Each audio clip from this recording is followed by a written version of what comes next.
Hello students, आज हम cover कर रहे हैं differences contract of indemnity and contract of guarantee के बीच में।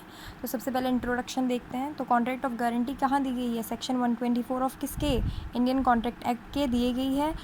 Section 124 of Indian contract act 1872 क्या कहता है? ये डील करता है कॉन्ट्रैक्ट ऑफ इंडेमनिटी से कि a contract by which one party promises to save other party from any losses caused to him by the conduct of promiser himself or by the conduct of any other person।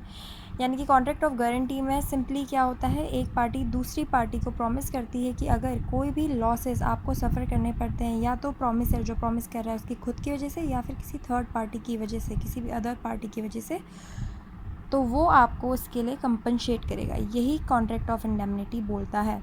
ठीक है, indemnity का मतलब क्या होता है? Security against loss और compensation. देखिए, इसमें दो पार्टी होती हैं। इंडेमनीफायर यानी कि जो प्रॉमिसर है, जो प्रॉमिस करता है, जो प्रॉमिस करता है उसे इंडेमनीफायर कहते हैं, और जिसके पक्ष में जिसको प्रॉमिस किया जाता है उसे प्रॉमिसी या इंडेमनीफाइड भी कहते हैं। इंडेमनिटी होल्डर भी कहा जाता है उसे। अब इसके एसेंशियल्स क्या क्या हैं? तो must to competent parties to contract. Obviously अब कोई कॉन्ट्रैक्ट कर रहा है तो उसके लिए पार्टीज़ का कॉम्पिटेंट होना ज़रूरी है। कॉम्पिटेंट यानी कि वो एलिजिबल हो कॉन्ट्रैक्ट करने के। Must have all essentials of valid contract. Valid contract क्योंकि वैलिड कॉन्ट्रैक्ट का ही एक पार्ट है, तो ऑब्वियसली इसमें वैलिड कॉन्ट्रैक्ट के सारे एसेंशियल्स होने चाहिए। मुझे कमेंट सेक्शन में बताना कि वैलिड कॉन्ट्रैक्ट के जो एसेंशियल्स है कौन सी सेक्शन में दिए गए हैं। अब है presence of promise to save other from loss necessary. यानी कि यस में प्रॉमिस है, किस चीज़ का प्रॉमिस है? कि हम आपको सेव करेंगे, कोई भी लॉस आपको अगर आपको सफ़र करना पड़ रहा है उसके तो। मे बी इम्प्लाइड और एक्सप्रेस। प्रॉमिस इम्प्लाइड भी हो सकता है, एक्सप्रेस भी हो सकता है। Covers loss by human agency only, not by natural cause like fire, flood etcetera. यानी कि देखिए, इसको हम एक एग्जाम्पल से समझेंगे। सपोज़ ए ने बी को प्रॉमिस करा कि अगर आप इस बिज़नेस को करने दीजिए और पैसे लगाइए इसमें, कुछ भी इस टाइप का कुछ बोला, तो आपको हम कंपनसेट करेंगे अगर आपको उसमें लॉस हुआ। तो उसने कहा ठीक है, तो उसने दुकान बना दी। अब दुकान अगर सपोज़ भूकंप आता है और भूकंप से उसकी दुकान टूट जा रही है, तो ये नेचुरल कॉज है। तो यहाँ पे जो भी जो प्रॉमिसर था, जो इंडेमनीफायर था, वो कंपनसेट नहीं करेगा, क्योंकि जो लॉस कॉज्ड हुआ है वो नेचुरल कॉज की वजह से हुआ है। उसमें इंडेमनीफायर की कोई गलती नहीं है, किसी तीसरे व्यक्ति की गलती नहीं है।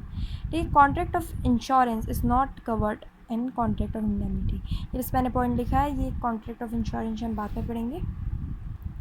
अब कॉन्ट्रैक्ट ऑफ गारंटी को हम देख लेते हैं, जो कि 126 सेक्शन 126 में बताई गई हुई इंडियन कॉन्ट्रैक्ट एक्ट के। तो इंट्रोडक्शन देखते हैं। गारंटी मतलब हमें पता है कि giving someone a formal assurance that some work condition would be done and fulfil. तो ये तो गारंटी की नॉर्मल सी हमें पता है, ये गारंटी का क्या मतलब होता है वो है। बट सेक्शन 126 ऑफ ICA क्या कहता है? इंडियन कॉन्ट्रैक्ट ऑफ 1882 क्या कहता है?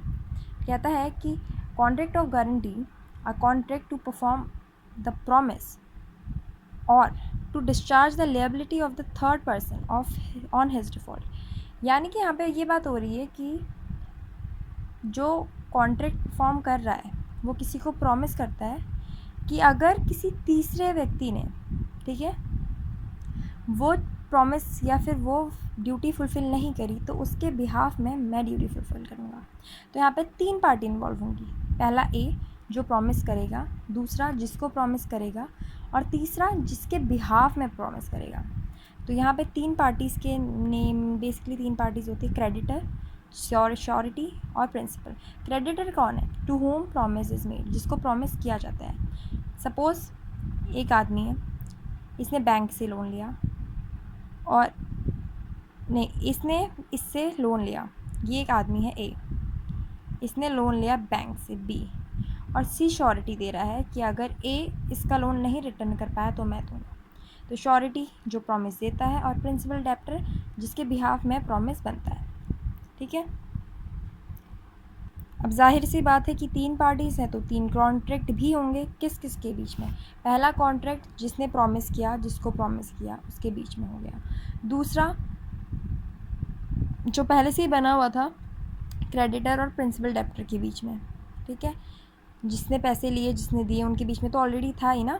और तीसरा जब हम ड्यूटी, सपोज़ मैं श्योरिटी हूँ प्रिंसिपल डेप्टर की, मैंने उसके बिहाफ में प्रॉमिस परफॉर्म कर दिया है, तो मैंने उसके बिहाफ में अपना साइड से पैसा दिया है, तो वो पैसा मुझे वापस किससे लेना है, जिसके बिहाफ में मैंने दिया है, फिर उनके बीच में भी ये बन जाएगा कॉन्ट्रैक्ट। अब एसेंशियल्स क्या क्या हैं इसके? एसेंशियल्स हैं must fulfil essential of valid contract, वही एसेंशियल्स वैलिड कॉन्ट्रैक्ट के फुलफिल होने चाहिए। Contract must be supported by valid contract, वही वैलिड कॉन्ट्रैक्ट से सपोर्ट करना चाहिए। Primary liability other than surety, surety's liability secondary. Obvious सी बात है, यहाँ पे श्योरिटी सेकेंडरी, श्योरिटी की लिएबिलिटी सेकेंडरी होती है, फर्स्ट किसकी होती है? फर्स्ट होती है प्रिंसिपल डेप्टर की। कॉन्ट्रैक्ट ऑफ गारंटी ओरल भी हो सकता है, रिटर्न भी हो सकता है। अब फटाफट से जो मेन हमारी हेडिंग थी डिफरेंसेस, वो देख लेते हैं कॉन्ट्रैक्ट ऑफ गारंटी के बीच में। मैंने इनको काफ़ी ज़्यादा शॉर्ट में लिखा है, आपको मैंने बिल्कुल प्रिसाइज लिखा है, आप इतना नहीं लिखेंगे, आपको एलैबोरेट करना है, बट ये उसका एक क्रश है, ठीक है। तो देखिए सेक्शन 124 में डिफ़ाइन है कॉन्ट्रैक्ट ऑफ इंडेमनिटी, सेक्शन 126 में डिफाइंड है कॉन्ट्रैक्ट ऑफ गारंटी। यहाँ 2 पार्टीज़ होती हैं कॉन्ट्रैक्ट ऑफ इंडेमनिटी में, यहाँ 3 होती है। कॉन्ट्रैक्ट 1 होता है, यहाँ 3 होता है। यहाँ लायबिलिटी प्राइमरी होती है, यहाँ सेकेंडरी होती है श्योरिटी की लायबिलिटी।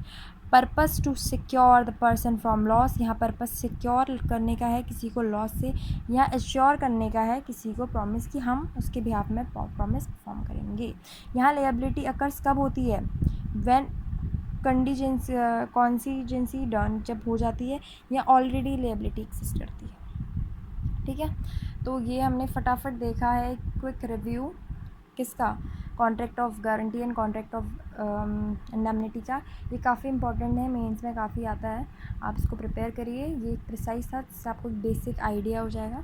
बाकी आपको इसका डिटेल्ड नोट्स भी मैं डालूँगी, मुझे टाइम मिलता नहीं, मैं भूलते रहती हूँ, बट मैंने काफ़ी टाइम बाद वीडियो डाली है, तो इसको ध्यान दीजिएगा। और कैमरा फ़ोन तो मेरा हिलते रहेगा, क्योंकि मैं हाथ से ही पकड़ के वीडियो बना रही हूँ, ठीक है।